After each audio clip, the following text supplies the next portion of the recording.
Well இன்னைக்கு ஒரே ஒரு பேர் தான் கிரிக்கெட் உலகம் முழுவதும் உச்சரிக்கப்படுது. அந்த பேர் வைபவ் சூரியவன்ஷி. 14 வயசு தான். பிஞ்சு வயசில் அவர் மொத்தமாக தூள் தூள் தூள் கிளப்பியிருக்காரு. யங்கஸ்ட் எவர் T20 செஞ்சுரியன். அது ஒரு ரெக்கார்ட் அப்படின்னு பார்த்தா இன்னும் பல ரெக்கார்ட்ஸ் அவர் அள்ளி குவிச்சிருக்கார். 35 பந்துகளில் த ஃபாஸ்டஸ்ட் இந்தியன் T20 100 அடிப்பதற்கு ஐபிஎல்லில் யூசுப் பட்டான் அந்த ரெக்கார்டு வச்சுருந்தார். அந்த ரெக்கார்டையும் எக்லிப்ஸ் பண்ணிட்டார். பல ரெக்கார்டை தவிடுபடியாக்கிட்டார். 11 6 7 4. அவர் அடித்த 101 பார்த்தீங்கன்னா எவ்வளோ 66 28 94 இது கணக்கு போடவே இவ்வளோ டைம் ஆகுது. ஆனால் அவர் இமைக்கா நொடிகளில் அடித்து மேட்சை குஜராத் டைட்டன்ஸ் கைகள்லேருந்து அப்படியே பிடுங்கி எடுத்துகிட்டு போயிட்டார். அந்த அளவுக்கு அதிவிரைவான பேட்டிங். அண்ட் ஒரு ரீசன் இருக்குது. ராஜஸ்தான் ராயல்ஸ் இந்த மாதிரி இளம் டேலண்ட்ஸை கண்டெடுப்பதற்கு இது ஒரு பேட்டர்ன்.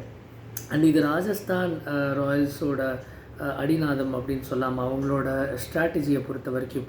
ஏன்னா ரவீந்திர ஜடேஜாவை ஒரு டீனேஜராக கண்டெடுத்தாங்க. அதுக்கப்புறம் சஞ்சு சாம்சன் ராகுல் டிராவிட் கேப்டன்சி கீழே ஆடும்போது ஒரு டீனேஜராக வளம் வந்தார்.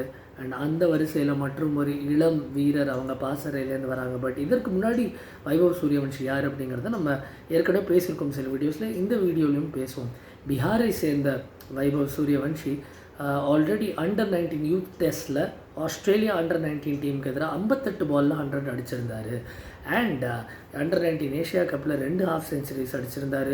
பீகார் அண்டர் 19 டோர்னமெண்ட்டில் ட்ரிபிள் செஞ்சுரி அடிச்சிருக்காரு. ஸோ ஆல்ரெடி ரொம்ப பிரபலமான ஒரு பேராக இருந்தார். ரொம்ப இன்டிமாண்ட் கிரிக்கெட்டராக அவர் காணப்பட்டார் ஐபிஎல் ஆக்ஷன்ஸில். Which is why 1.1 crore Indian ருப்பீஸ்க்கு ஆக்ஷனில் ராஜஸ்தான் ராயல்ஸ் இவரை வாங்கினாங்க. யார் போட்டி போட்டாங்க அதிகமாக?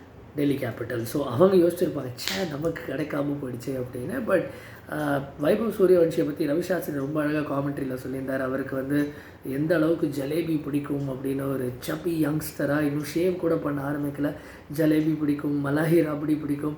அண்ட் ஜெய்ப்பூரில் இருக்கும்போது லஸ்ஸியும் ட்ரை பண்ணும் அப்படின்னு அவர் பரிந்துரை பண்ணிருந்தார். ரொம்ப அழகாக இருந்தது. அவரோட போஸ்ட் மேட்ச் இன்டர்வியூவில் கூட பார்த்திங்கன்னா எந்த ஒரு பரபரப்பும் இல்லை. பயம் இருக்கான்னு கேட்டால் இல்லை அப்படின்னாரு.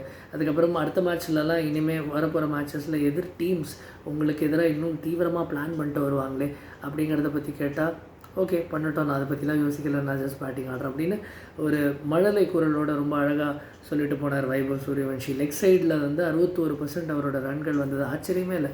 காலை தூக்கி போட்டு அடின்னு அடிச்சிட்டு இருந்தார். பெங்களூருக்கு எதிராக செஞ்சார், எல்எஸ்டிக்கு எதிராகவும் செஞ்சுட்டு இருந்தார். பட் அங்கே புவனேஸ்வர் ஸ்மார்ட்டாக கொஞ்சம் பால் பேஸ் வேரி பண்ணி தூக்கினாங்க. இன்றைக்கி அது நடக்கலை. பிரமாதமான ஒரு innings. Salute to Vaibhav Suryavanshi, புது சூப்பர் ஸ்டார்.